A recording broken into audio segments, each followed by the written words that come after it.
All right then, Meslar. How's the old... Got the old hat back, I see, with the bear on it.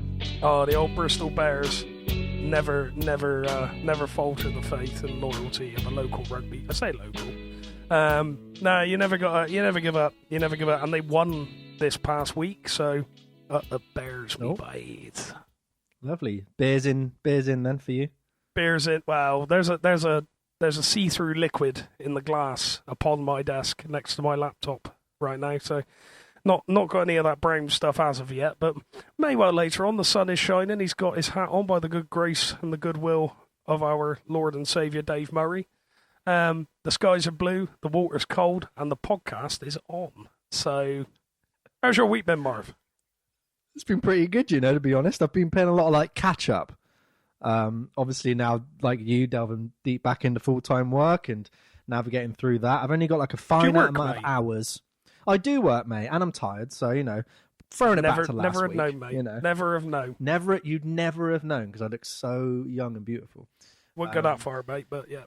Wow, you should have just been silent then for that little bit, because, it's true. He just, whatever. Yeah. But, yeah, I've only got a finite amount of hours now, so I get home at probably about 2:30, wolf down my dinner, which is basically my lunch, because I have my lunch at 9:30 in the morning, which is a very strange thing to have fake meat when GMTV should be on, or this morning. And then by about 10:03, I'm like, right, I've got to I'm either straight on the Mac, trying to sort stuff out or trying to write stuff, and it's that to about, I don't know, 8, 7:30, and then I'm in bed by 9:30 flat out to then get up and go again. So all I can think of is all the times, all the days that I've wasted that I was oh, I'm just so hot, or oh, now I'll just leave it to another day. I'm just I want to punch myself retroactively. I want to go back in time, not even go back in time, but my fist to go back in time, just punch through all them years. Just bang.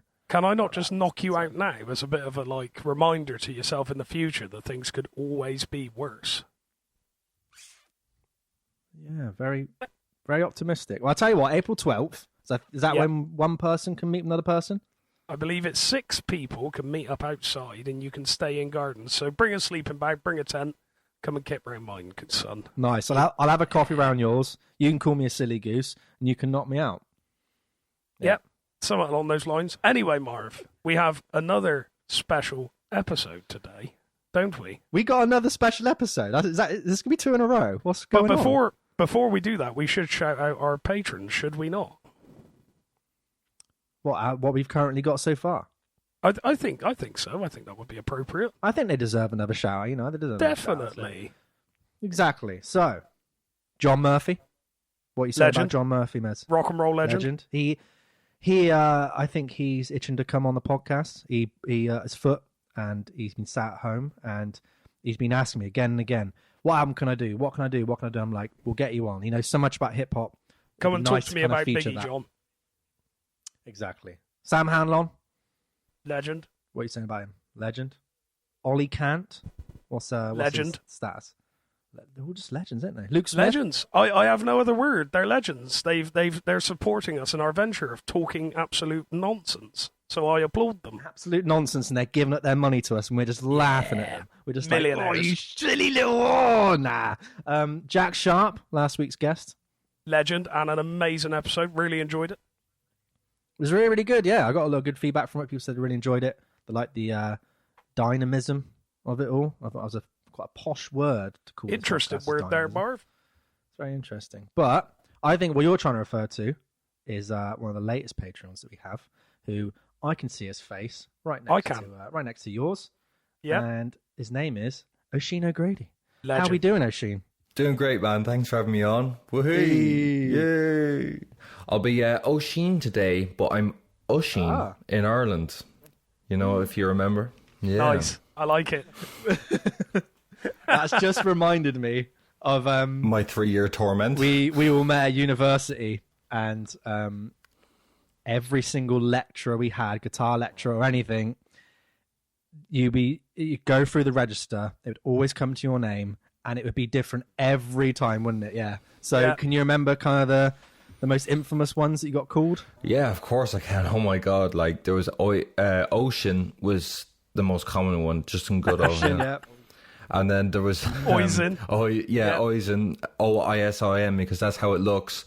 There was Oisin, and then the best one, Oisin. I'll never forget it, boys. Oh my god, like surely the. Yeah, do you remember that guy? It was A good one. we had him in third year, and I used to always have to say, think of Charlie Sheen. Oh, Sheen. Do you remember him? You remember he had quite a nasally voice, and we had him for quite an important lecture. Oh, was he the one? Was he the one that sounded like Mark Corrigan? Yeah, I think you're bang on there. Absolutely dead on. Johnny Vistic. Yeah. Oh my God, that's him.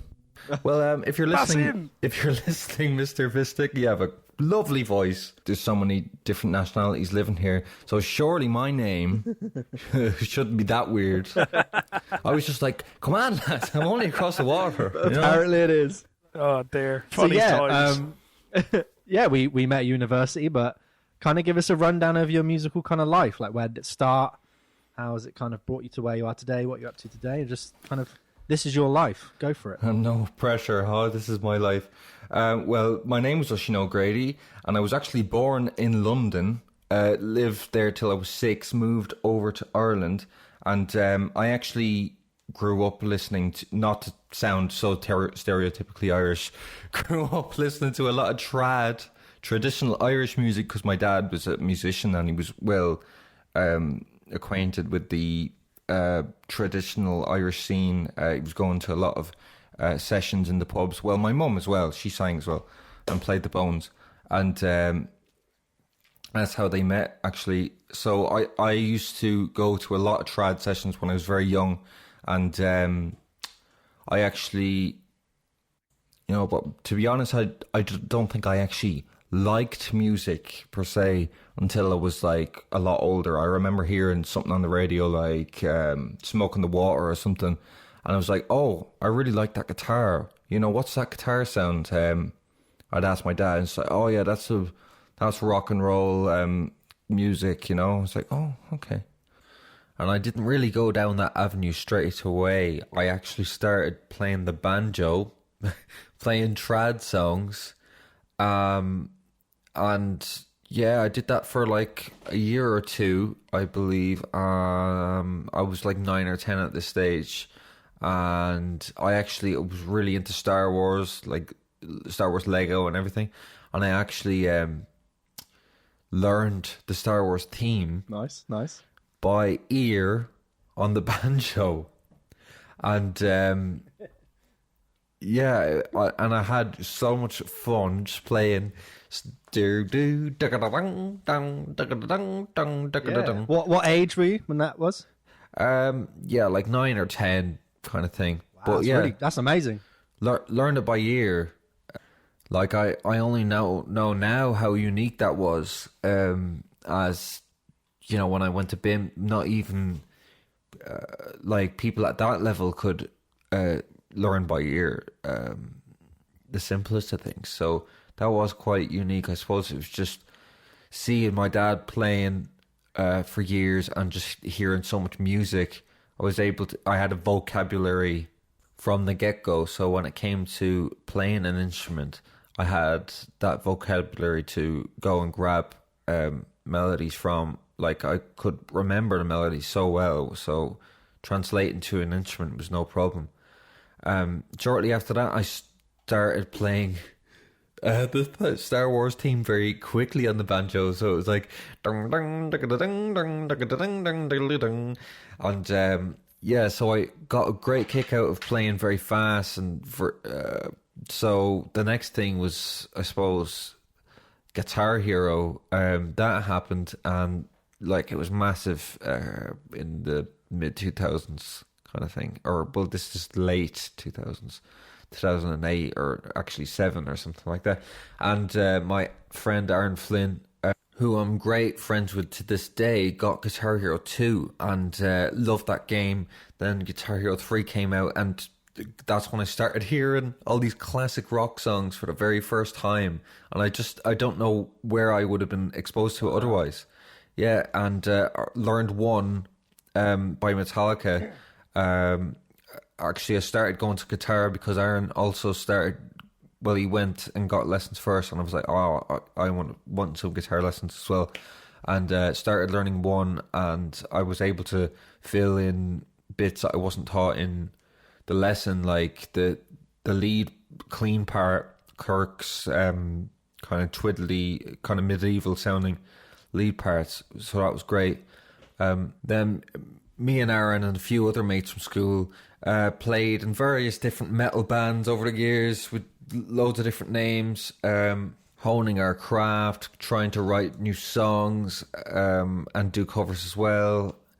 Then fast forward to sixth year is what we call it in Ireland. I don't know, isn't it sixth form you call it in the UK? I think so. Yeah, if it's after year 11, is that right, Mez?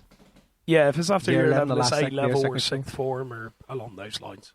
Yeah, well, I did my music practical in Leaving Cert, and I got to help like a load of my classmates as well, and I realised, I love even playing with people when I'm not the front man, kind of picking all the songs. I was just the back man. So I really enjoyed that. And like I knew very early on when I was like 11 or 12, I don't know what happened. As soon as that electric guitar got in my hand, I knew I wanted to do this forever. You know, it just, I don't know, it was a no-brainer to me. So I looked up, college for music, and there were all these different places in Ireland, like there's Ballyfermot and stuff like that. But I came across BIM, and the name has changed now as British and Irish Modern Music Institute. Some of that has changed so much.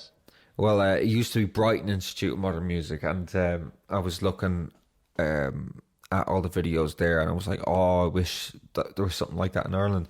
But lo and behold, I saw there was a Dublin branch, and I was so excited. I was like, oh my God, gonna go and apply for that. And I went to go for an audition, and I had this stupid idea with coming up with this piece to demonstrate everything I can do on the guitar, whether that's rhythm playing or like a technique kind of just spectacle. Yeah, I want to hear it. No, you don't.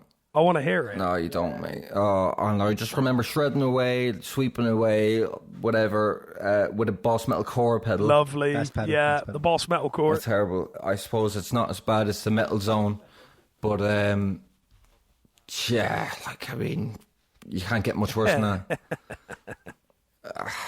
And then I remember making excuses for messing up somewhere in the song, and I was just there pointing at the orange amp. Do you remember BIM was just full of orange amps everywhere? They must have had a partnership or something. AD30s, yeah. Yeah, and I remember looking at the gain, even though it was on clean, you know, as a pedal platform, that's the way you're supposed to use it anyway. But the game was only on 2, and I was like, look, that's why I was messing up. So stupid. Great. Oh, all the cliche mistakes you make when you're a young shredder. Too much gain, too much treble and bass, scoops, mids, all that. I was that stereotype. And trying to play Yngwie Malmsteen on an SG, I'm sure you remember. Oh, yeah. Yeah, it was bad. But I did well on the theory side of the exam, like playing an E major chord in a few positions on the neck, and what chord or what scales to play over each chord, and stuff like that, basic ear training kind of stuff. But they said that there wasn't enough space in BIM Dublin, because there's only 15 spaces or something, and like 800 people applied for it. But they then came back and said, oh, you just missed a mark. So they offered me the chance to go to one of the sister colleges in England, but I had to suss out which one I wanted to go to because there were 4 different colleges, you know. So I had the choice between Bristol, Manchester, Brighton, and London, I believe. And I didn't decide on which branch I wanted to go to till the very end. I mean, I was looking at like the rent prices, and turned out that Bristol was the cheapest, so I was definitely looking at that.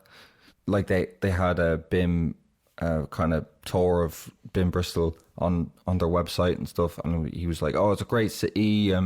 It's got a great music scene, and the likes of Portishead and Massive Attack are from there, and Banksy is from there as well. You can actually see his artwork on the streets." So like that was all really cool stuff. So that made me decide to go for Bristol, and that's where a lot of my musicianship changed. Maybe it's the same with you, James. I mean, sorry, I just called you James. But you used to be Merritt, and then now you're a Mez for some reason. So will I call you James, or what will I call you? Call me what you want. Call me what you okay. want. James is fine. All right, I'll call you Mez, I suppose. Oh, James Merritt. Oh. Well, I found it really hard in the beginning because I realised very quickly that metalheads were kind of looked down upon, especially if you're a guitar player, because they just labelled you as, you know, a shredder, fret wanker kind of thing. Oh, you're not going to play to the song, you're just going to shred all over the song. Well, I fell into that stereotype really hard and really quickly, for whatever reason. I don't know. And I realised that I had to get more versatile, play different genres, like a bit of jazz, a bit of reggae, funk, whatever, more poppier stuff, more straight ahead rock stuff, blues stuff. Because I really was stuck in the metal thing for sure. So I decided to get something out of my comfort zone. I got a Strat, which was great. I remember that, yeah. You know, my first memory of meeting you was when we were in the guitar lecture. I don't know which one it was. I remember the first couple. And it was like Merritt and you were having a shootout of who could play this Ingve piece. And I just remember you were playing it, and then Merritt was like, I think you like half knew it. And like it was almost like Oisin was like teaching you, but then you're both kind of weirdly battling because of that, like you said, the shredder kind of metal like guitarist kind of thing where you had to be fast, you had to be precise. So both of you were just noodling this song for a good like 10-15 minutes, and I think that was like your bonding experience. Yeah, I remember that vaguely, you know. Yeah. Do you remember that, Mez? I very vaguely. I think it. So the piece is called Vengeance. And even now, believe it or not, Sheen. Even now, I sorry, I had to. Forgive me. Love it. Even now, on occasion, if I'm having a little fret wank, as you want to call it, I will still dip into that riff. But no, you're absolutely right. It was like that at BIM. I remember Phil Dawson, one of the classes, he did this thing, or went around the class, and he was like, "How metal do you think you are on a scale of 1 to 10? And he comes around to me, and I'm just there like, 11. So stupid. Because I remember everyone else being so modest, like even you, Mez, you're like, "Oh, I think I'm like a 7," when I was like, "What? I thought you were more metal than me." Like, yeah, well, you know, I was a silly goose. Silly Goose, eh? Oh, you're not a silly Oisin goose, would be having Sheen. a You're not coffee. silly enough. So yeah, I remember like by the second year, I was like, "There's so many new things I could be doing." Like, I mean, guitar is just the start. It's a given. I'm gonna be learning guitar anyway because I'm in the guitar class. But like, there's so many more things I could be doing, like getting into songwriting, more production, and there was an extra module that was like really good in the second year. I can't remember the guy's name. It was a songwriting class. Oh, it was Cliff Jones, and he did an extra module, and it was really, really good. And I got so much out from him, learning about top line writing and overall just more pop sensibility in the structural manner, as well as the melodies. Like for example, like hitting the chorus before a minute into the song, and hitting the fifth in the chorus, and the first and the third in the verses, and all of that propelled me into loads of songwriting. That I wrote an EP for the Pro project, and some of those songs I used once I came back home to Ireland and started the years in late 2016, which is mad to think back on, that all of that stuff actually propelled me towards that. And what's mad thinking about it now, that I actually only started singing at like the age of 19 or 20. Yeah. I just got so sick of looking for people to sing my songs. I was like singing myself, you know? Yeah. Well, you go back to like when you first started at BIM, and you were labelled the metal guy, even though if you lined up everyone else who was the metal guy, you definitely weren't. Even like Merritt, shaking his hand there, you weren't. I wouldn't even put you in that category. It was weird, like you put yourself there. But to then say, right, out of all these people on the guitar course, who's going to be fronting a band, writing songs which are way more pop orientated and indie orientated, you would have been last on my list. And I was really pleasantly surprised. I was like, that's so ballsy and gutsy. I'm so hyped for him. That's like such a cool thing to do. Oh, thanks for saying that, man. And as I was saying, I started a band called The Years when I moved back to Athy, where I live. And fast forward, I moved to Waterford, and we actually had a baby there. Yeah. Rocking, mate. He'll be 10 months in a few days. It's mad. He's been great. Not bothering him at all. He's such a good boy. And I actually released a song called A New Purpose for him. It's about, bringing him into the world and the stuff that was going on at the time. I think it's a nice time capsule to kind of capture that moment. So that's on Spotify under Oisin O Grady if you want to hear it. Yeah, very interesting. I think you being exposed to music at such a young age, I think it's like under 8 years old. I think that helps with that ear training and just be able to pick things up. Yeah, absolutely. Yeah, I didn't even realise that, kind of how young and absorbed you got into music, and that kind of shows you how good of a player you are now and your kind of musical instinct. Oh, thanks, man. Pretty amazing to hear. Cheers. Mez, let's actually get into the episode. I think that might be interesting. Yeah. After 40 minutes, Yeah, let's get into it. We take our time. But Yeah, sorry I went on a bit there. Never apologise. I want to hear your story, Oisin. Oh, back to Oisin. Yeah. She. Go on, lad. Go on, lad. You're nearly there. Come on. Go on, lad. Go on, lad. Hola. No.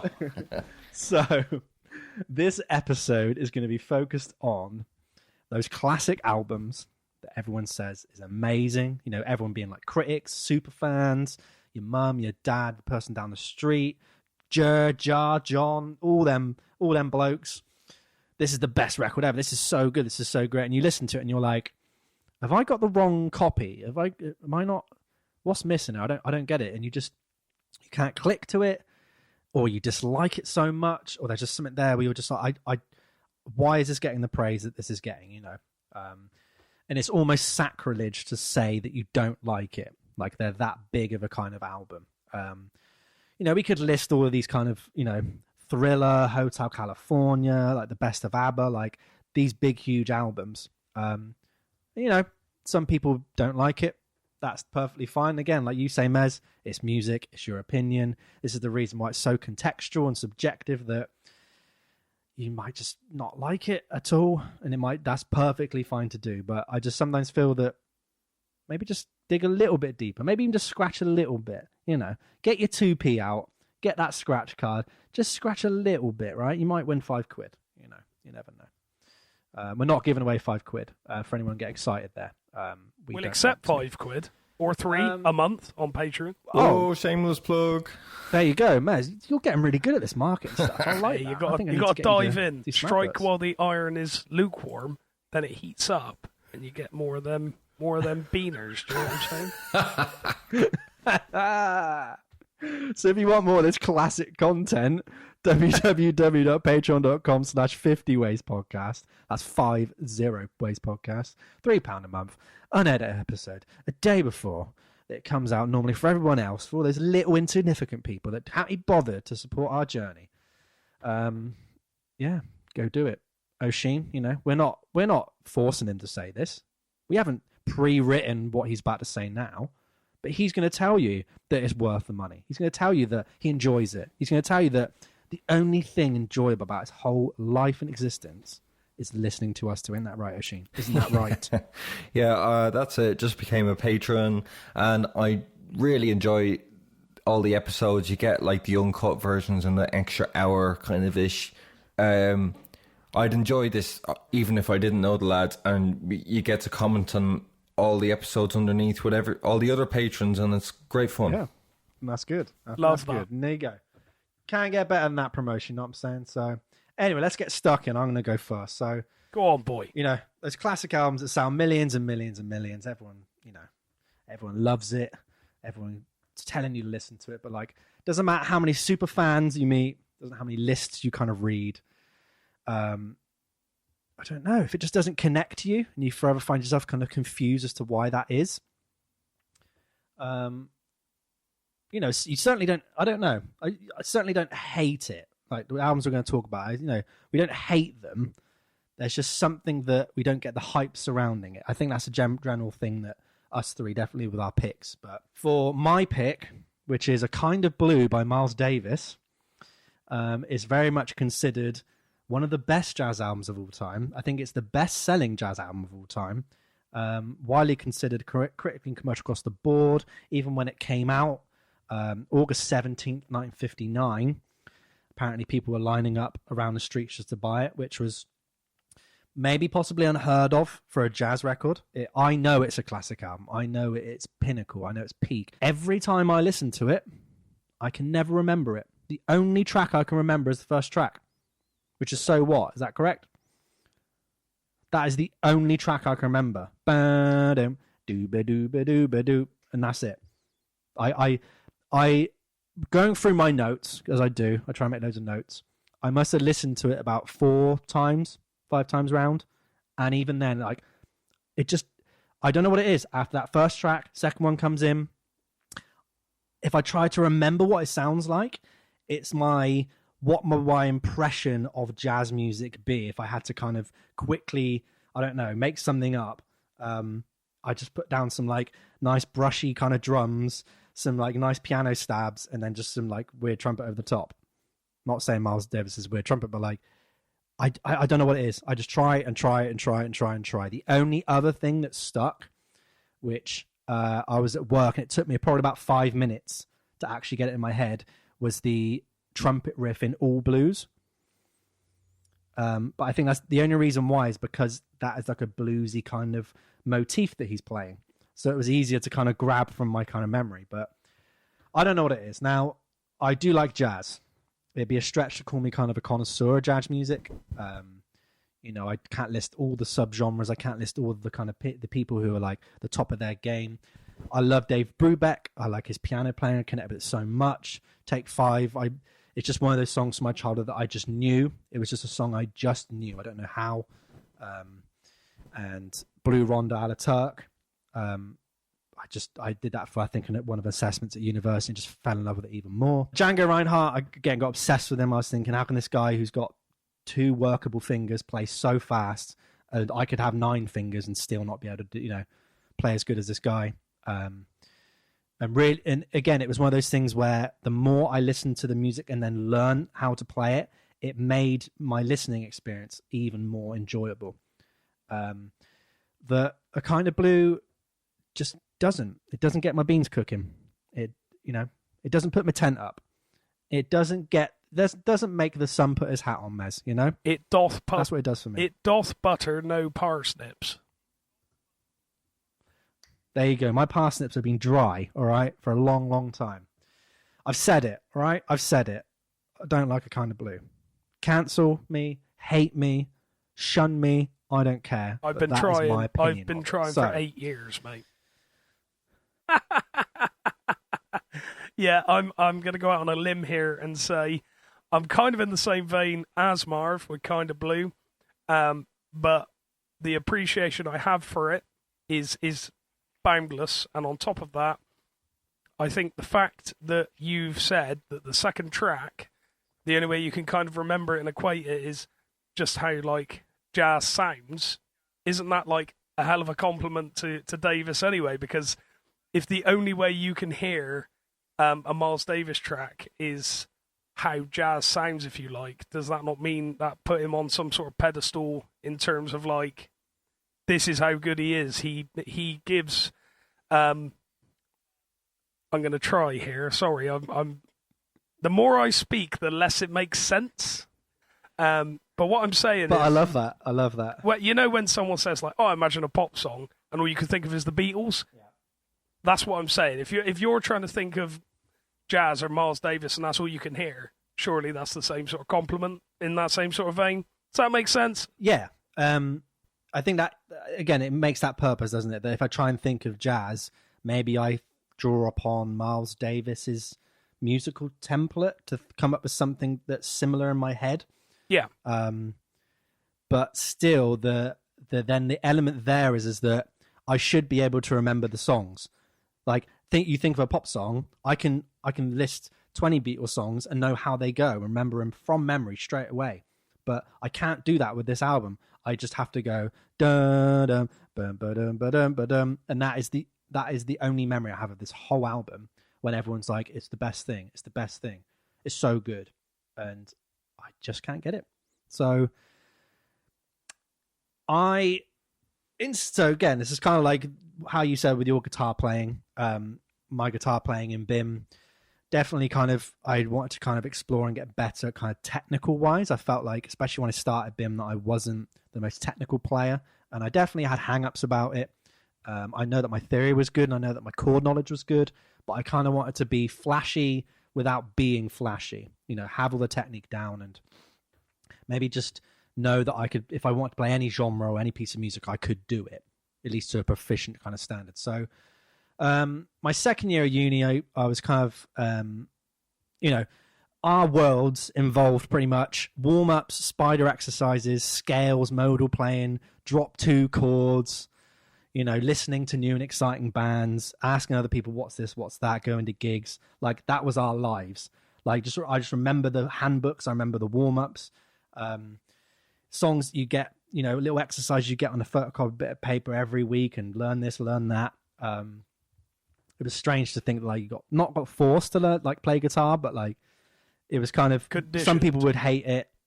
Yeah, I like one friend there, which we'll leave him nameless. I remember him saying, "Oh, I've had to play guitar for 8 hours today," and I was like, "Yeah," I was like, "That's great," but he hated the fact that he had to play guitar for 8 hours.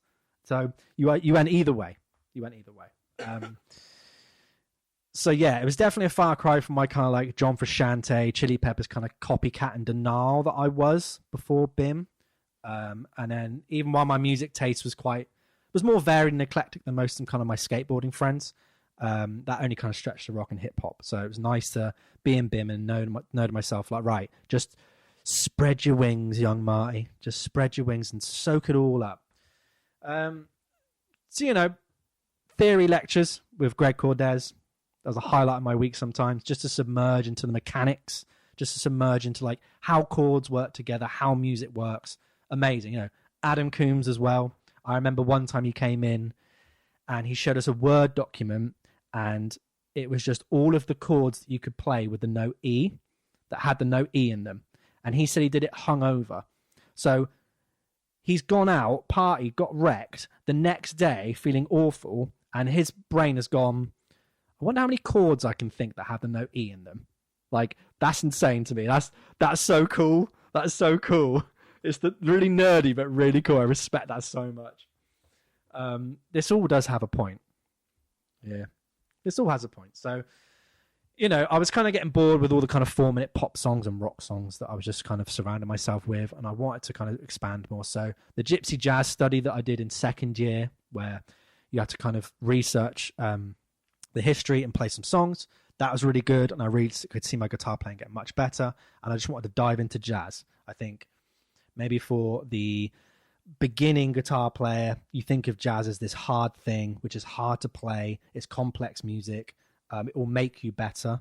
Obviously, that's the same as any other genre because they have such big kind of degrees of range and difficulty. And again, it's all about how it sounds. So, you jam along to people. People like Ben Tunnicliffe, Nick Martin, Lawrence Berglass, like these three people that they really were either knew their jazz or were getting into kind of jazz. And these are people that I'm thinking, I'd be jamming with them a couple of little times or doing assessments. I'm like, they keep talking about Kind of Blue. They keep talking about Miles Davis. I'm like, mental note, I should definitely get this album. So, and I was like, this is going to change my world. I'm going to listen to this album, right? And it's going to change my life so much. And my guitar playing is going to skyrocket. So, I'm not putting any expectations onto it at all. All right. I'm not building up at all. Right. Remember, there's a quick side note here from Past Marv interrupting the podcast for me saying, you've just finished listening to A Kind of Blue and your brain can still only remember the first track. Good luck. So, even at that point. Oh, yeah. So, I bought A Kind of Blue and I remember a lot of bus journeys that I took. And I remember specifically looking at this entrance in the Morrison's supermarket in Fish Ponds. And I remember it vividly because every time I think of So What, that's what I can remember. That's my mental image, being on the right-hand side of the bus looking at that entrance. And, I'm very giddy to listen to it, put it on. And even now, it's just like, that's it. First track, that Morrison's, nothing. And I listen to it solidly, like every day. I'm then putting it on and back and forth from BIM, being like, I need to get into this. I need to get this album into my brain. I need to sit down and learn it. I need to absorb everything it's going to teach me. Nothing. Absolutely nothing. I've been listening to this album on and off for like 6 years. There's been some days where like every day for about 2 weeks. Yeah, after So What, none of it sticks to the sides. I have really, really tried. It's not through just lack of trying or trying to look like a poser. I have really, really tried with this album. Oisin, please tell me what you think of this album and why maybe I'm wrong. What is my problem? Why can't I remember it? Certainly, I will tell you why you were wrong. He hasn't got it on pure vinyl. Yeah, well, we're all human. You like what you like. It doesn't matter if a million people are telling you it's the best. I want to like it. All right, well, I remember falling into this as well, where I was listening to it to kind of better my playing kind of thing, because people in BIM tell you other universities are available. Yeah, we keep going on about BIM, but you really need to be into style of music to play it. Like you can't, like I just found out the hard way that it just doesn't work. Like if you're like, I want to play a bit of jazz, I'll just steal a few licks from Kind of Blue and off you go. Like in my opinion, like you really need to be into metal to be able to play metal, and you need to really be into funk or soul or whatever to be able to play it properly. And like everyone telling you that Kind of Blue is all you need, but you need to be listening to more than one album to get into a genre. I mean, you're looking at one side of everything. The way I view this album now is different to how I got into it before. Like now I see it as a beginner jazz album. Really, it's exactly what a newcomer would expect to hear. Like it's got that sexy kind of smooth jazz vibe about it, and that's what people know jazz for. Also, yeah, like it was a whole new approach to improvising. Miles wanted to get away from bop kind of stuff, which is playing jazz tunes really, really fast, and wanted to slow the whole thing down and just get a bit more feeling in his playing. He was playing with Charlie Park for a long time, and he was just like, man, I can't deal with playing this fast all the time. It's not really what I want to do. So he got all of the best players, John Coltrane, Bill Evans, Cannonball Adderley, and introduced this concept of just improvising in one take and over simple chord changes. Like all of these songs are just 1-4-5 kind of thing. And again, I've just remembered what the trumpet riff, isn't it? Bum, bum, bum, bum, Yeah. bum. Again, that took me about 6-7 minutes to remember it. Really? Okay. Well, but anyway, like what this album is great for is introducing you to all of these great players. Like, these are the jazz giants. Like, you have Miles Davis, obviously, John Coltrane, Bill Evans, Cannonball Adderley, like Paul Chambers. These are all the best players of their instruments, you know. And it's really interesting to see how they approach these really simplistic arrangements. I mean, John Coltrane releases Blue Train, which only came out the year before, and the level of technicality in those solos are through the roof. I mean, way beyond what he suggests on this album. And it's the same with Bill Evans. Like, he's usually the front man in his trio, but he's very much the back-end piano player in this group. But the soloist on this album that always stands out to me is Cannonball Adderley. Like, there's this part in So What that's just beautiful. But this is why Kind of Blue is the perfect jazz album to start with, because all of these musicians in the band are very famous in their own right.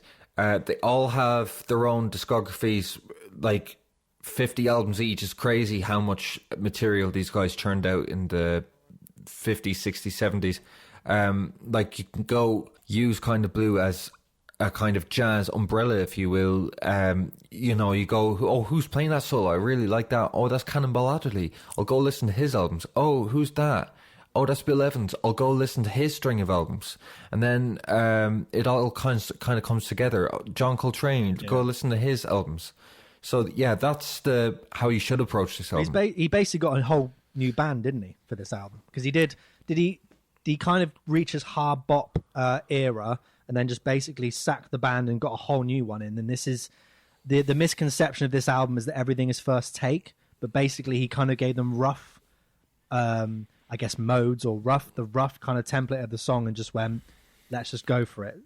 Yeah, well, I'm not 100% sure, but I think he kept Coltrane and got a whole new lineup. I know Bill Evans in this album, he's very fresh on the scene. He doesn't even have an album out yet. I think 1960s is his first album, or maybe later in 59. But yeah, it was a whole different approach to improvisation. I suppose in the hard bop scene, you would, you'd have your set tune to practice all together, then you'd go for a solo each and you do a good few takes, but by take 5 you already have kind of cemented your solo. It's kind of premeditated. So Miles wanted to break that barrier altogether and just go, I've just got these chords, whatever, 3 or 4 chords, and we're going to pick a mode like, I don't know, Lydian or something, Mixolydian, Dorian, something like that, and just to give it a new flavor and just give it a feel of spontaneity about it. Just it's truly improvised. It's not premeditated. Another thing that's very special about the album is, because it's so slow and there's a lot of space for the music to breathe, and the production complements this very well. You can hear the reverb trails of the room, the old CBS studio. It was actually a church converted into a studio. That's why it's got such a lively kind of reverberation. And you can, they definitely have room mics blended in the mix. Could you compare, I maybe compare it to the Frank Sinatra big band kind of recordings of that time. Yeah. Where everything's quite luscious and those really Disney-esque kind of string arrangements. I definitely had that vibe. Every time I listen to it, that's the production style that I have in my head. Well, I knew they were all great players, but to maybe view this album as a launch pad to go in to listen to the other people's work, maybe I would then come back to this and go, I understand now about how the piano playing maybe isn't as frantic and as complex as before, and that he's holding back and all this space, and that's classic Bill, that's classic Winston, all these kind of things. But yeah, I definitely think I should. I think the two things that I kind of try to pinpoint with maybe why I didn't like this album was that maybe it was too connected to my guitar playing and my theory knowledge, like mindset, that it kind of overshadowed my enjoyment of listening to it as like music for consumption, to switch that part of my brain off and just listen to it as music. And the second thing, or the biggest thing, is probably when pressing play for that first listen on the bus, that my expectations of this album was like so incredibly high and heavy, and what it should do for my life as a musician, as a person, that even if I remembered the album and it stuck in my brain and I really liked it, it would still fall under the weight of my expectations. Yeah, well, when you put something up that high, it can never deliver, can it, really? But if an album like this, that's the best-selling jazz album of all time and all these things, I think of it like, Merritt, you haven't spoke for a while, I want to get you in the action. If you're teaching kids guitar and they go, I want to get into metal, and you're obviously going to go Black Album, Metallica, this will do it for you. This album will get you in. You'll go further back in their catalogue, further forward. You'll find other bands. But this album is solid gold. It's got absolute staples on it, which you're guaranteed to love. But, I've definitely I remember one kid I taught that he really liked metal, but I tried to get him to learn these Metallica songs, but he was just kind of like, liked Megadeth more, like Sepultura more. So Merrick, kind of, what's your take on this whole thing? Hyping an album up too much, or am I the weird one here? Is it more the fact I need to kind of get more research behind this? Where do you kind of land between Oisin's, this is the really, really good album, I don't know what you're thinking, versus mine of like, I just don't connect to it? I think it could be looked at as a combination of things, really. I mean, I can understand the because I've listened to it as well, and it is an incredible album. But like anything, you don't want to hype something up too much. You don't want to say this is going to change your life. I think you need to kind of. It's a bit naive, I think. Yeah, really. Do you know what I think can change your life? The Beatles. Well, yeah. Yeah, I second that. Yeah. I think it's definitely... Sorry. No, absolutely. I think it's more of a... Okay. I'm trying to go by a bit of a mantra at the moment. And that is... life is not about what life can bring to you. It's about the attitude that you bring to life. So basically, when life's shitting on you, you can blame everyone else, or you can go, this is an opportunity for me to grow and to learn as a human being. Maybe if you go with that type of attitude rather than, okay, Miles, what have you got? You could be like, all right, Mez, I'm going to go and listen to this, and I'm going to see what I can take from this album. What can I take?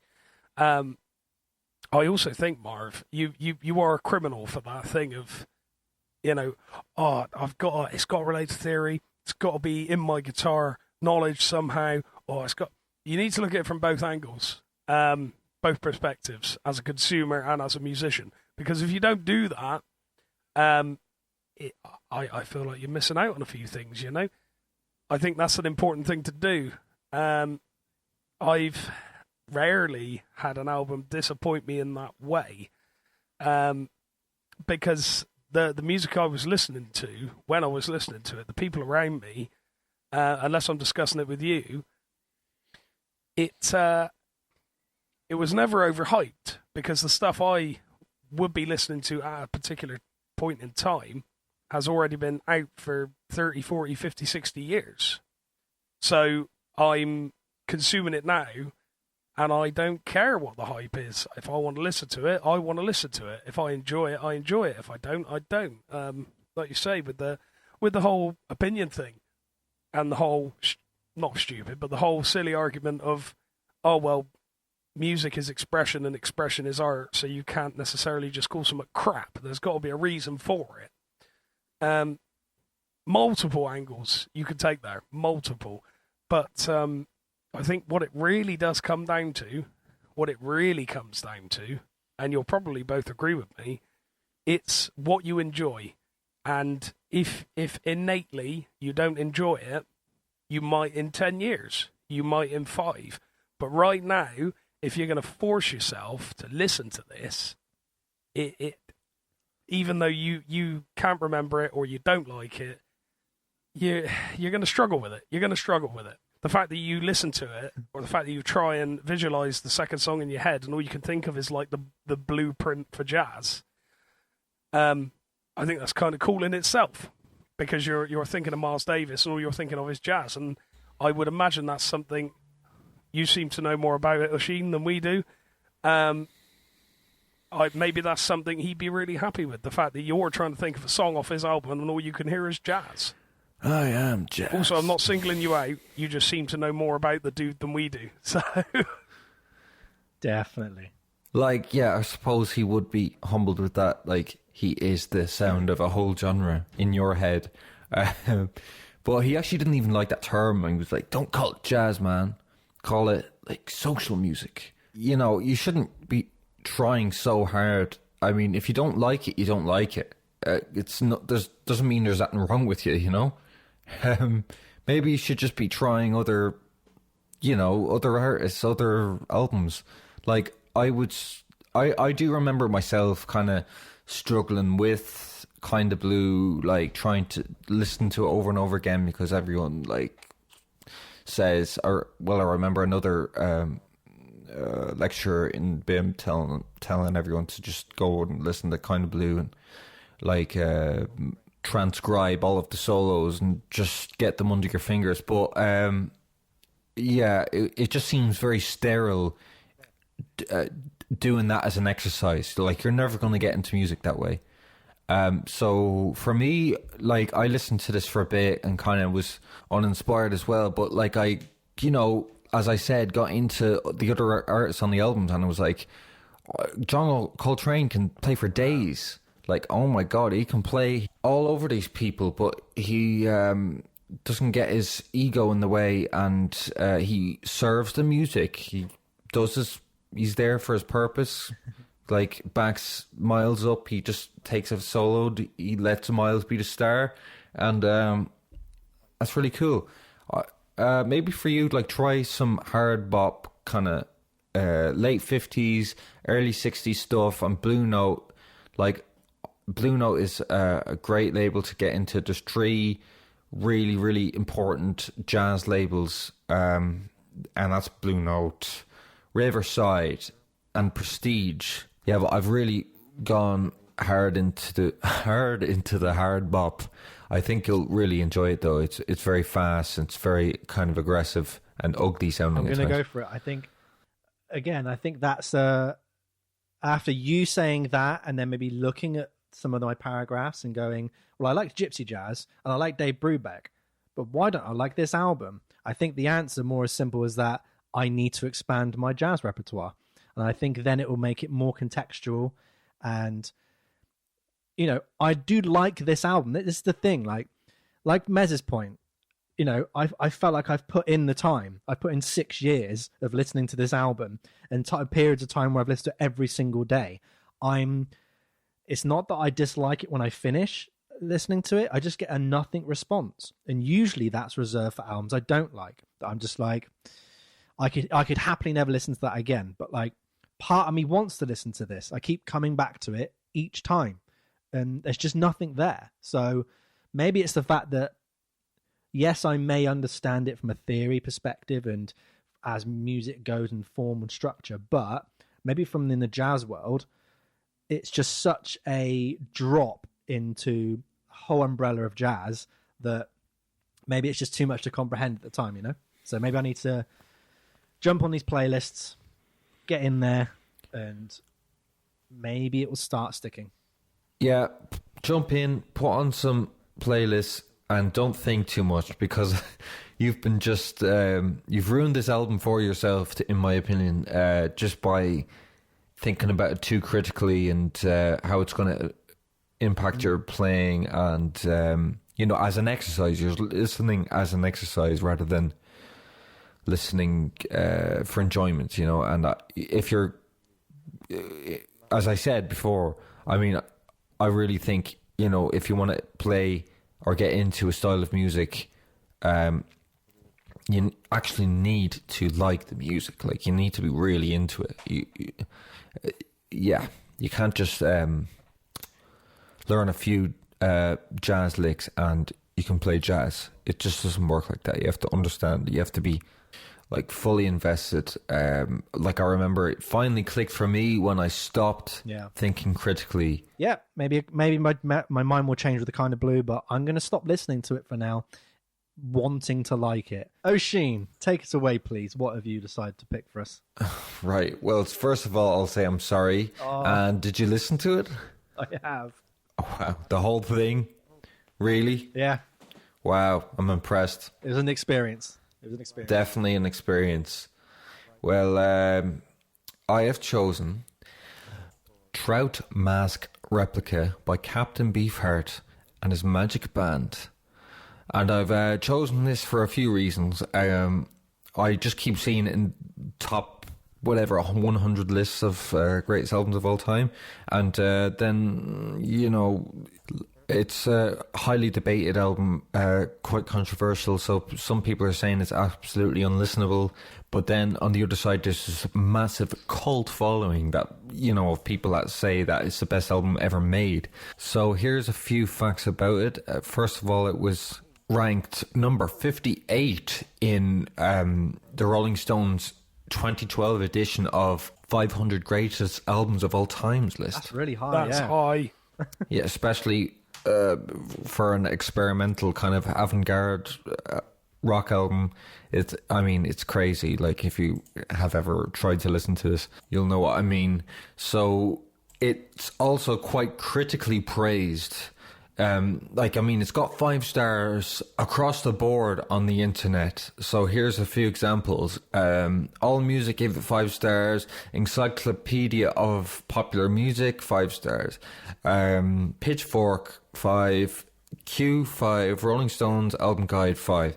Another crazy fact is, in 2011, it was added to the Library of Congress, which is insane. Like, only the most important music that has ever been created ends up in the Library of Congress, So Trout Mass Replica was Captain Beefheart's third studio album, released on the 16th of June 1969. And it was produced by a high school friend, Frank Zappa, and it was actually released on Frank's own label, Straight. This crazy album clocks in at 78 minutes, which is insane. Tracks are short, though. Most of the tracks are pretty short, right? Oh man, they feel long. They feel very long. And that's 29 short tracks, so it all adds up. So, getting to business, Trout Mass Replica is considered to be Captain Beefheart's magnum opus, and it has appeared on lists of the greatest albums of all time. John Peel, probably one of the most important disc jockeys in the 20th century, has said, if there has been anything in the history of popular music which could be described as a work of art in the way that people who are involved in other areas of art would understand, then Trout Mass Replica is probably that work. So, to me, John Peel has said, if you don't understand this and you don't dig it, you're thick. You're not... You're a silly Philistine, as I would say, or as he would say. The band lineup is one of my favourite things. So everyone has a pseudonym or nickname given to them by the frontman, Captain Beefheart. Don Van Fleet is his actual name, and he's on vocals. On the drums, we have John French, a.k.a. Drumbo. I love Drumbo. That's so good. That's the most normal one. On the guitar, we have Jeff Cotton, a.k.a. Anthony Jimmy Siemens. Anthony Jimmy Siemens. Definitely Siemens. And antennae Jimmy Siemens. Yeah. That's how I'm reading it. On the other guitar, we have Bill Harkenroad, aka Zoot Horn Rolo. And here's my favourite one, right? On the bass clarinet, Victor Hayden is the Mascara Snake. That is a front man of an aging metal band right there. Or a battle robot from really is. Robot Wars or something. But I think it's funny the way he always refers back to the Mascara Snake. Throughout the whole album, it's like he's going, fast and bulbous, the Mascara Snake. Fast and bulbous. I don't even know what fast and bulbous means. I'm so stupid. sorry, Jay. Fast and bulbous. Sorry, they're a bit bulbous. Laughing again. Sorry, they're a little bit bulbous. Yeah. Have you not heard the album? Like, come on. It's throughout the whole album, dude. I've been done up like a Zoot Horn Rolo there. Oh my god, that's gas. You're a funny man. I'm going to try and enter that into a normal everyday conversation now. Please do. And send it to me. Yoko Ono on a Zoot Horn Rolo. Yes. See that, mate? Sharp as a blade. I ain't doing that. Do I look like a Zoot Horn Rolo? You could try that. You're going to get smacked one day. I'll smack you over from Can't Ireland. wait. Anyway, I want to hear what you've got to say, mate. Okay, right. So I've got a bit of a background here. It's absolutely insane. In preparation, the band rehearsed Van Fleet's difficult compositions for 8 months, living communally in a small rented house in Woodland Hills, Los Angeles. Van Fleet implemented his vision by asserting complete artistic and emotional domination of his musicians. At various times, one or another of his bandmates were put in the barrel with Van Fleet berating him constantly, sometimes for days, until the musician collapsed in tears or in total submission to Van Fleet. According to John French and Bill Harkelrode, these sessions often included physical violence. French described the situation as cult-like. This is insane already. The band survived on a bare subsequent diet. Drummer John French recounts living on no more than a small cup of soybeans for a month. At one point, band members were arrested for shoplifting, with Frank Zappa bailing them out. A visitor described their appearance as cadaverous, and they looked in poor health. Band members were restricted from leaving the house and practiced for 14 hours a day. Van Fleet once told drummer John French that he was diagnosed with paranoid schizophrenia, and he would see non-existent conspiracies that explained his behaviour. So basically, he didn't want to take any medication for his schizophrenia and just took it out on everyone else. But there's a funny anecdote from this interview with all the band members. I can't remember which band member it was. I think it was one of the guitarists. But he was told that he was locked in a cupboard listening to some obscure artist for, I don't know, 5 hours, because Beefheart said, "You've listened to the Beatles, you know what middle C is. So now you have to go and cleanse yourself of C. You know C. You have to stay in there until you don't know what C is," or whatever. Oh my god. Like, can you imagine that? That is absolutely insane. Like, there's no wonder the music came out sounding like this. Like, but what is strange is that the first album, Safe as Milk, is a brilliant R&B kind of rock album. I really recommend it. Like, it doesn't sound out like Trout Mask. So in all honesty, I've never heard this whole album. I've tried so many times. I've switched off after Frownland, but I tried to document my first listen like you did with the John Lennon album. Oh, the Plastic Ono band. I really liked the way you did it. It was really funny. So amazing. Yeah. I want to hear it. So Frownland, oh my god, right. Let's hear it. polyrhythmic patterns that don't go together. Every instrument is playing a different rhythm, very complex nonetheless. The vocals sound out of time. It's strange that the lyrics amongst the madness are about happiness. The mix is awful. No separation between any of the instruments. It's even hard to hear the bass apart from the guitars. Drums sound like they're dampened with something. Even the cymbals. And actually, it's funny because I wrote that and I looked up later that they actually were covered in cardboard. They did that at the house because they didn't want to annoy the neighbours or like other people that were trying to sleep in the house. So John French used to cover the drums with cardboard to dampen them. And where am I? So Beefheart's vocals are so loud in the mix that it drowns out all of the other instruments every time he sings. The EQ of the entire record is very harsh and raw sounding. Like, it's hard to believe that some of this was recorded in Sunset Sound. That's mad. Yes, so the second song is called The Dust Blows Forward and the Dust Blows Back, and it's such a strange little unaccompanied poem with very lo-fi sounding production. I believe he just recorded this on like a little crappy tape player and started splicing bits together. You can actually hear the splices like kind of going. It's mad because after hearing Frownland, like everything sounds kind of normal.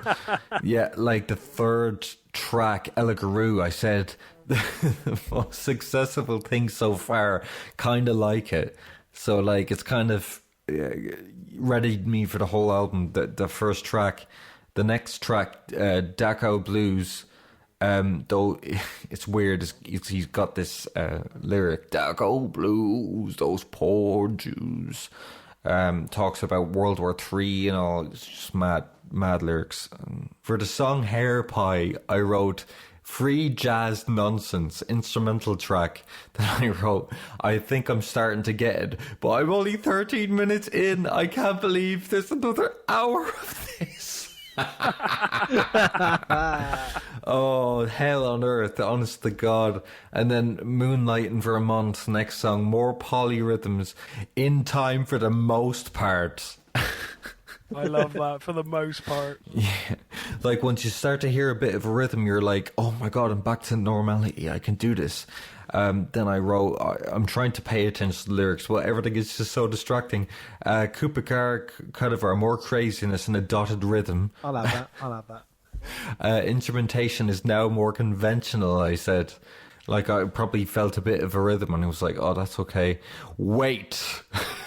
A crazy flute solo just started. It stopped, thank God. He said that he wrote the whole album in an 8-hour session, wrote all of these crazy guitar parts and stuff on a piano, and that's obviously not the case, said by John French, the drummer, and who actually had to transcribe all of these crazy guitar parts that he's writing, because I don't know, they said that tape was expensive and he couldn't record for that many hours. But basically, the drummer had to write down all of the guitar parts that he wrote on the piano and teach it to the whole band. This is absolutely crazy. Like, I have never heard the like of it. That is insane. Like, from the way he treated his musicians right the way down to obviously creating the music. It's really funny because you said Zappa and my brain went, okay. Yeah, but, you know. We like, know we're going to be. Yeah, like you see Zappa as like a super obscure kind of artist, but like this album makes him look like Justin Bieber, you know? Like, Zappa is so much more accessible than the material on this work. Like, if you go on YouTube, I mean, there's so many people that are absolutely fascinated with this album, like the complex arrangements and the polyrhythms. And, I mean, it is impressive when you look at it as an exercise. But, all of the musicians are clearly talented. Like, it is hard to replicate. Like, I haven't found a single video of them play Frownland live, because I suppose it is just that hard. But, at the end of the day, it doesn't matter how arty it is. I mean, it still has to be music, doesn't it? You have to be able to listen to it. And it's just a mess. Yeah, I quite agree with you. I completely agree. I think there's having fun with experimenting and trying new things, but then if you're putting something out as a product, like we said on the last podcast, like art, when sold commercially, starts to become a product and it gets ingested and then it becomes your album because you own it. It does sign kind of, I don't know, it tickles your kind of brain, but I think it's almost similar in vein to this Miles Davis thing where, maybe you don't know enough about it or the things around it, and if you come back to it, it starts clicking. But I think maybe a good question that's come up from this is that,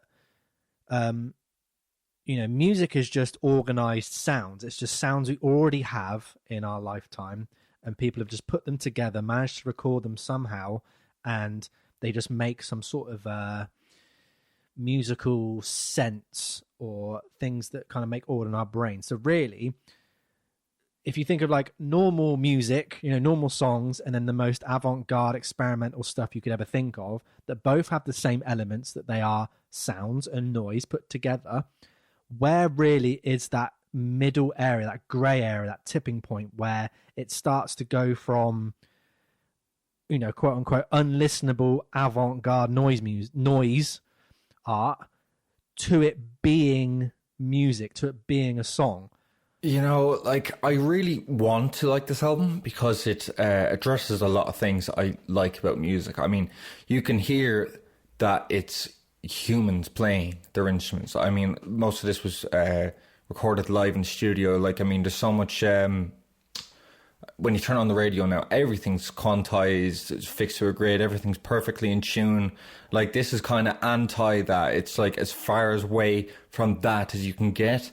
Like, the vocals were actually recorded in a vocal booth, but with no headphones, just a bit of bleed from the control room through the glass.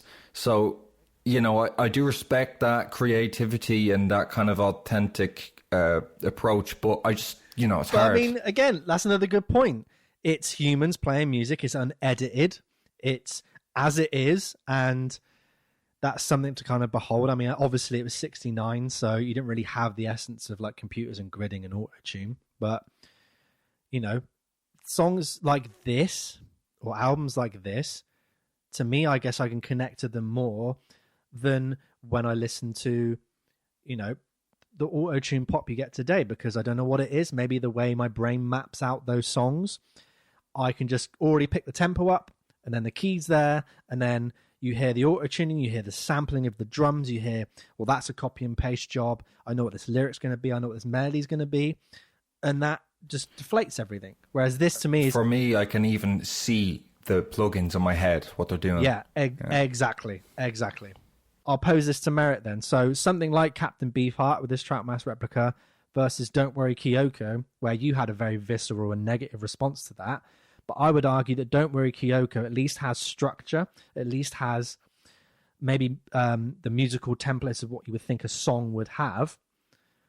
It has some sort of semblance, and it's performed live, regardless or not. But what's your take, Merit? How would you compare those two songs? How would you compare these two things? I think either way, you're going to have a very, very organic experience. It's especially with Don't Worry Kyoko.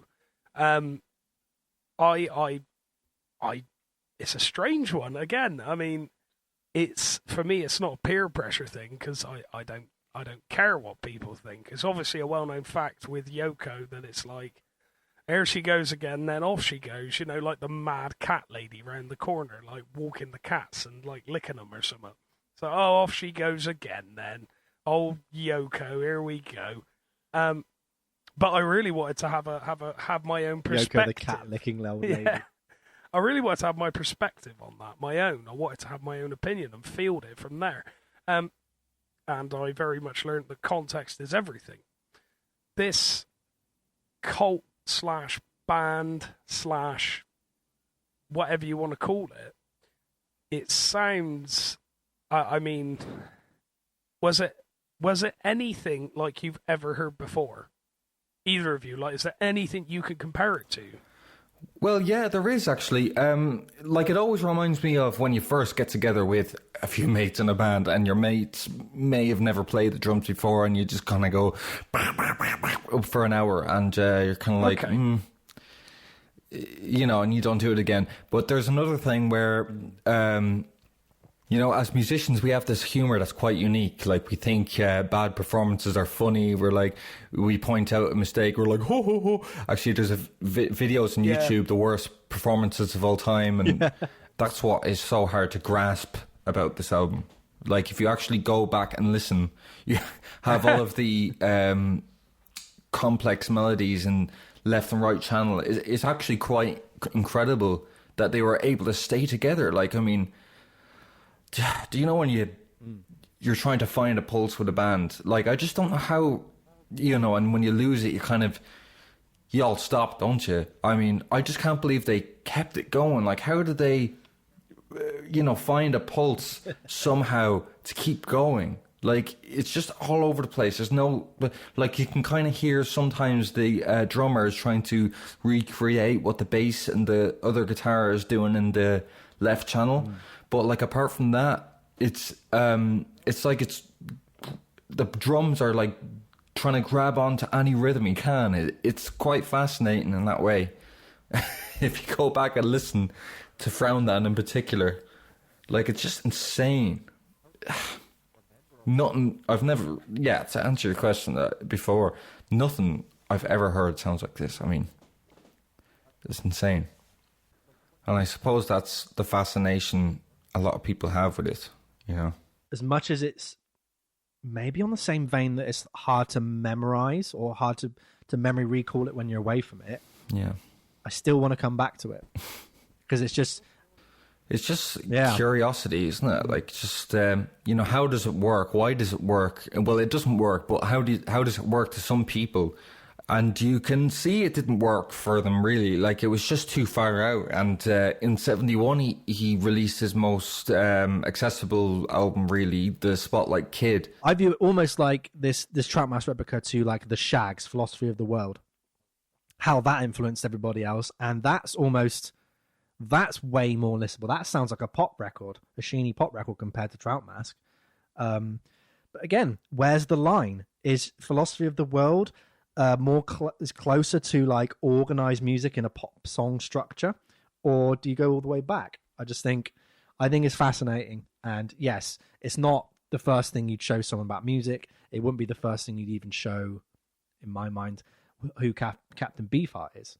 But like you almost said, it's like you need to have these albums here to put everything else into context and then maybe come back to it. Mez, thoughts? Yeah, again, context. Our mission statement. Context. All the time.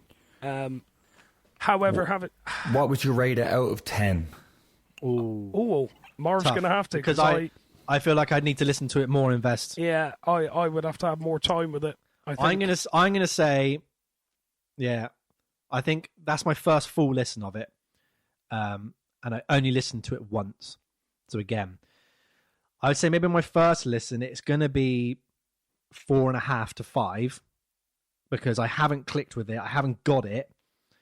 It does mainly just sound like noise, and I agree everything with your points of, you know, even production wise, it's like there's no sniff of production. But I still want to listen to it. I want to go back to it. Wow, that's kind of high. Like, I mean, really? I think I'd give it like a 2. Did you know this information before you listened? I mean, has it impacted your score on it? I think I knew just from doing research from this podcast and just from generally liking lists and stuff. I think I knew about the background of, like, the the torture, and I didn't know anything about the drum thing. I didn't know about them renting a French villa or the not French villa, them renting that place. But I knew about how it was composed, like the piano stuff and the splicing stuff. But that now makes it even more interesting to me that that's what happened. It's almost like the recordings you are listening to are really the main event is actually what happened during recording. It's like that was the experiment. This is the results from it, and that's pretty fascinating. Yeah, you wonder, like, did the rest of the band know the actual result, how it was going to sound? Listeners, if you've listened to these albums, tell us what you think. Please DM us. Please comment. Please just give it all your thoughts. And if you think that Trap Mass Replica is like the best album in the world, then please tell us your opinion. Make your defense for it. Mez, yo, you got the finale. Get stuck in, Grand lad. finale. Let's go. Grand finale. So this week, I went highbrow. I'm not often known for my knowledge of highbrow. This is an album I have never touched. I was familiar with the cover for years and years and years. Not familiar with a single note of music off it. The kind of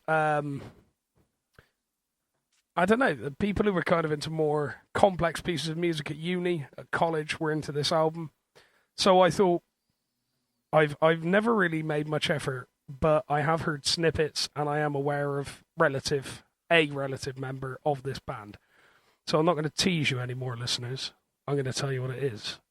This week, I listened to In the Court of the Crimson King by King Crimson. Stellar album. And it was released on the 10th of October in 1969. As I'm sure most people know, it's progressive rock. And when it was released, it hit number 5 on the UK charts and number 28 on the US Billboard. So, when I first looked at the track listing, I saw the longest track was 12 minutes long. Now, to me, in 1969, that seems incredibly lengthy. So right off the bat, I was like, this album's going to drag. And it always tends to be a running theme. What did you listen to? It's either Rush, who got people into prog, or King Crimson. There's two sort of things. And guitarist Robert Fripp is already like highly respected within the musician and guitar community for the like techniques the man practically invented. He's an incredible musician, absolutely fantastic. I would never argue that. In fact, yeah. So, my first impressions, as I've already said, it seems quite long. However, despite the fact I'm going to openly say I couldn't get into it, despite that, it does contain some incredibly well-written pieces of music that are weaved within songs that have movement and depth. But I would absolutely, without a shadow of a doubt, cut the length of most, if not every single song on here. I can see what they're doing, and it's very, very clever. In fact, I'm so glad you brought up Beefheart, especially that album, because I feel like this feeds back into it. It is clever. It's very, very, it invents a lot of things, but for whose benefit is basically what I'm trying to get at. The length, it's a big downfall for me. Not only would I change the length, but I would rethink a lot of the instrumental sections. A lot of them. Wow. There is a song on here. There's a song on here called Moonchild, which perked my interest. Peaked. That's the word I'm after. It's the 4th track. Yeah, it's called Moonchild. And the one I listened to is titled Including the Dream and the Illusion, which tells me those are separate pieces of music that have been put into that song. It's also a namesake of one of my favourite ever Iron Maiden songs. Go and listen to Moonchild. It's great.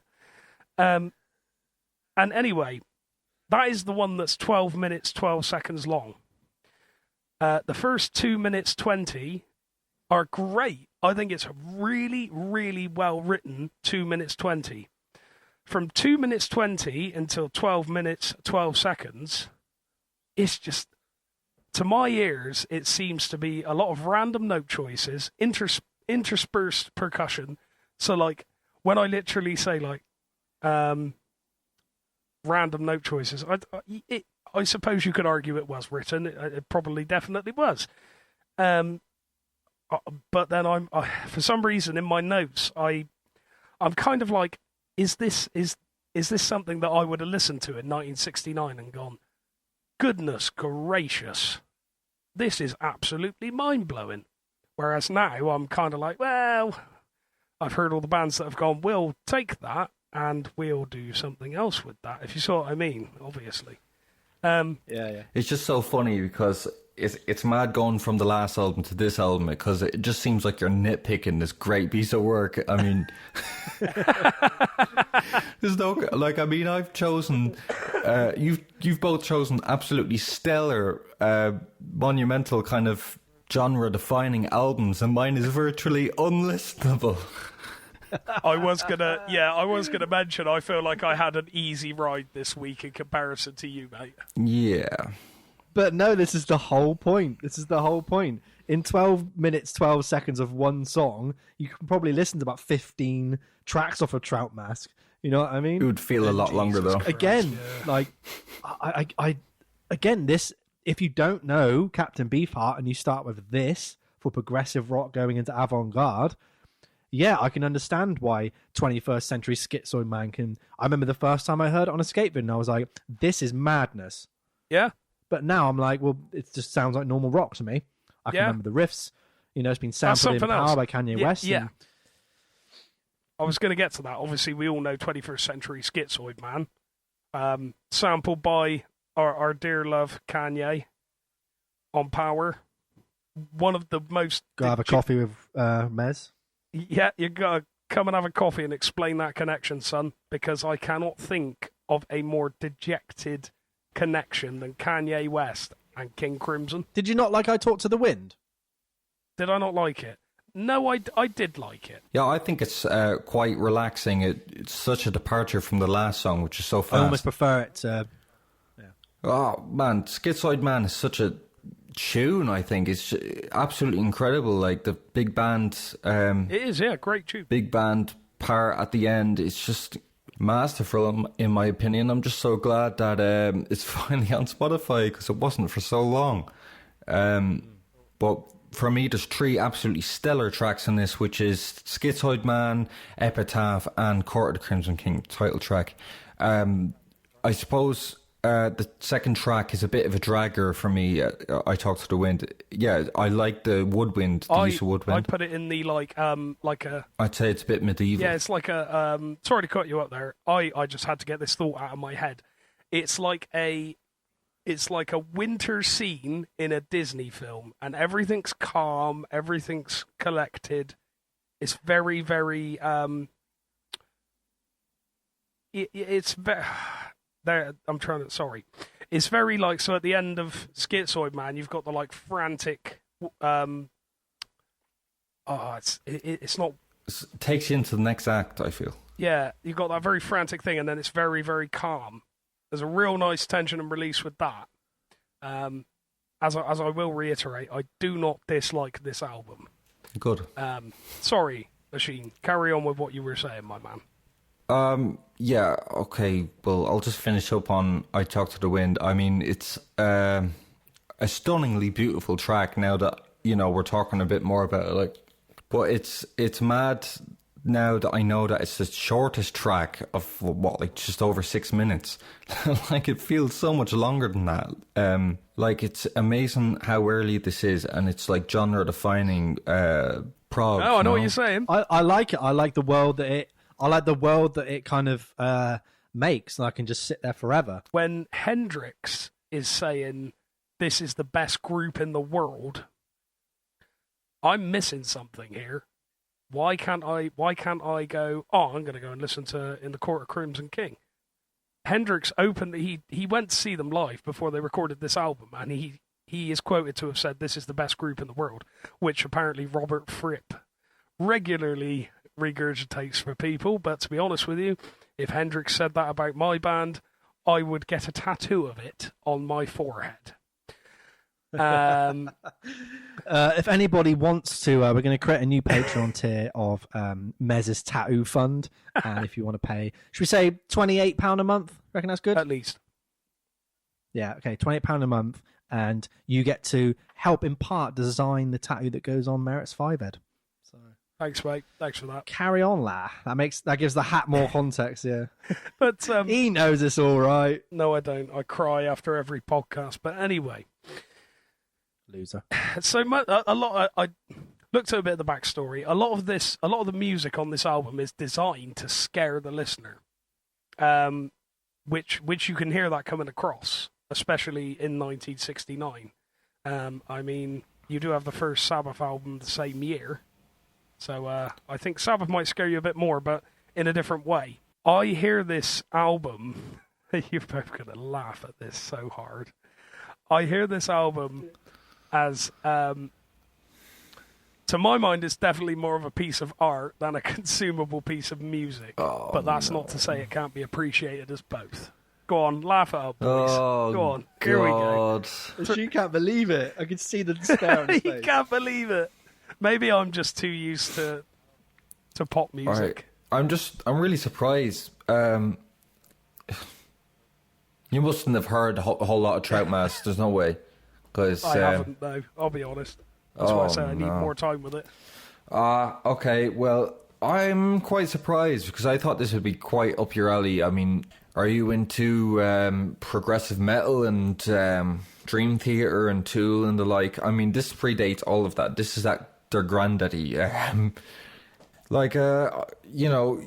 talk about the kind of progressive structure and how you can't get with it, but I thought you would have been more. I thought you would have been used to that kind of thing. Oh, I'm not arguing with you. I just struggle to get with it, if you like.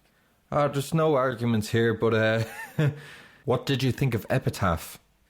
Epitaph. Yeah, the third track. Track 3, yeah. I can't remember it. Oh, To put it bluntly, wow.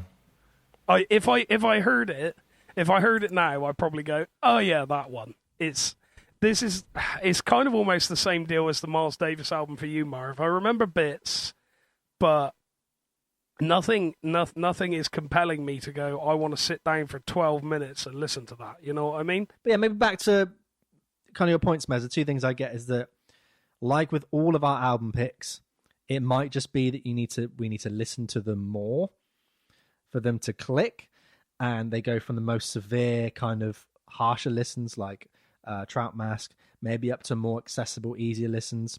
Maybe Kind of Blue. I would say Kind of Blue and In the Court of the Crimson King are both big giants in their respective genres. Both were the cornerstones of that style, and everyone started copying it, or everyone started kind of viewing it from there. So maybe it's just a listen. You just got to keep on listening to it. But maybe. It's mad that these three albums share that common theme of they maybe challenge your preconceptions of what you think music should be to varying degrees, and also that maybe the if you're less experienced, or not less experienced, if your scope of music listening taste is quite thin and narrow, and even just to a few bands or even a few genres, I can see how all three of these albums could have the same effect in someone. They could go unlistenable, don't get it completely. Us three here, us musicians that have gone to university, and maybe our tastes have just broadened a bit and we've exposed stuff, then things like, for me, Court of the Crimson King, it just sticks. I get it. It sounds like normal music to me. Trout Mask, it doesn't sound like normal music to me, but I can understand it. I can understand what they were going for and why it doesn't make sense. Kind of Blue, I can understand why it makes sense. I just, for some reason, I've either put too much onto it. There's an external factor.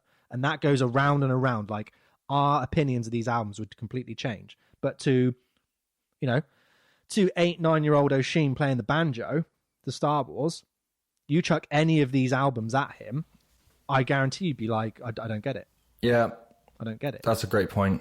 Would you agree? Don't judge him so closely. Absolutely. I mean, yeah, none of these albums are albums that you would gravitate towards when you're first getting into music by any stretch. Even though it's very accessible, right? Yeah, I mean, like, even I remember hearing Pink Floyd, Dark Side of the Moon. What was I, like 12 or something? And I just wasn't ready for it, you know? You learn to appreciate like all sorts of music when you get older, especially if you do a degree like us. So imagine, take that same model then. Imagine 20 years from now, everything you're going to achieve in music, and you go back to Trout Mask. Wow. Like, even 10 years. I know I've done it with albums. I can't list them off my head, but then you go back and you go, I get it. It makes so much sense, you know? I feel like each one of these albums does that, and that's maybe why they're being brought up as classics, you know? Maybe it's just the fact of you got to wait for a certain time in your life to get it. Yeah. Yeah. Like, that happened to me with Dark Side, but, I mean, I don't think I'll ever listen to Trout Mask again, will you? I think I would. I'm definitely going to listen to it this week. I've got Power to you. I've got Friday off, and I'm gonna listen to it more. And I think I'm gonna listen to Miles Davis stuff as well, and more jazz stuff, and just whoa.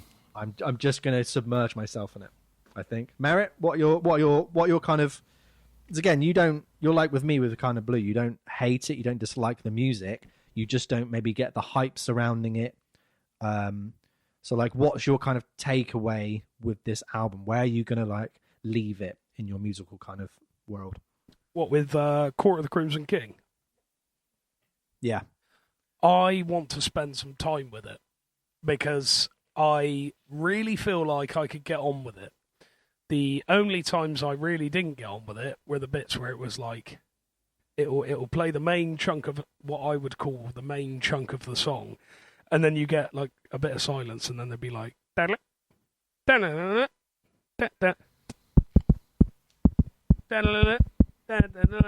like, that's so surprising to me. I thought this would be right up your alley. Like, I mean, you're into prog metal, and you know, the likes of Tool have like real jammy moments where they play with, you know, different time signatures and just kind of repeat the same patterns over and over again in a different way. And like, I think that predates all of that. I mean, go back and listen to the epic sound of the mellotron and underlying all the instruments, and this album is so much more accessible than most prog. I mean, the songs are actually catchy. Like, I can remember them so well. 2 tunes for the playlist. Mm-hmm. Schizoid Man, just because it's well known. And I feel like probably potentially the easiest one to get into. And I'll say Moonchild, because it's the longest one. It's kind of hard to stick with at points, but it's still worth a listen. And over this week, I am going to listen to Trout Mask and this one again. And I'm going to try and just sort of not... I can't force... I'm giving you Coltrane. Coltrane as well? God, you're filling up my schedule. Hey, I'll take in the Coltrane. Okay. I'm gonna get Kind of Blue maybe a couple of times, and I'm gonna get some Blue Note stuff. Yeah, good. That's gonna be my task. We've all got our picks, and that'll be a great time to kind of end, isn't it? So that's been very, very enjoyable. I've got a lot of nourishment from that. Yeah. Thanks very much to Oisin. Thank you, You've legend. been great. You've taught us quite so much. Yeah, absolutely. Thanks for having me. Definitely. We want to have you back. Great, I'd love to. Like, even if I didn't know you guys, I'd be listening to this. Like, it's right up my alley. Awesome. That really does mean a lot. Yeah, Thank you that's very great, much. man. Thank you. So, no problem, gents. Keep it up. And Merritt knows too. So we'll let you take it away with the outro. So tell us what song we're going to have, and plug your stuff and whatnot, and go Great. for it, bud. Thanks, man. This is I Just Want to Kiss You by The Years, and we released this on our EP from 2018. It's on Spotify to listen right now. We're currently working on stuff. We might release a second EP.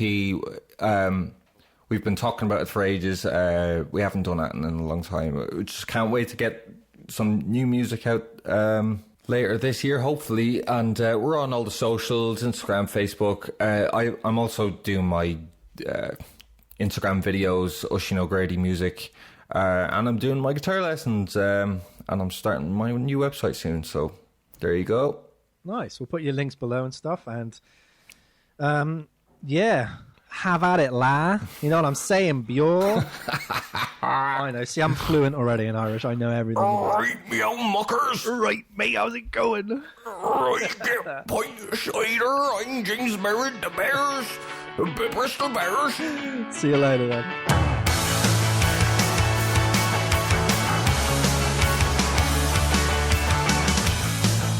I just wanna be with you on the corner highways.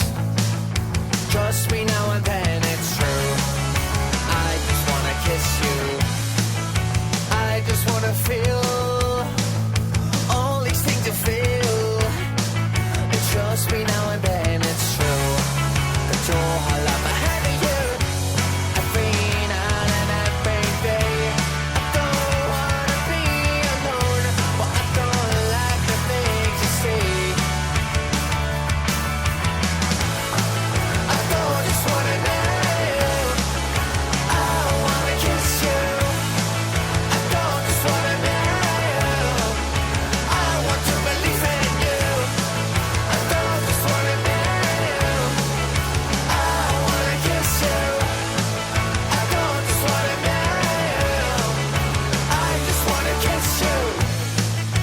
Take me to the place you go, where you wear your best clothes. It's all fun and games, but shows your Caravaggio. And I just wanna feel all these things I feel. Trust me now and then it's true. That you're all up ahead of you. Every night and every day. I don't wanna be alone, but I don't like the things you say. I don't just wanna know you. I wanna kiss you. I don't just wanna know you. I want to believe in you. I don't just wanna know you. I wanna kiss you. I don't just wanna know you. I just wanna kiss you.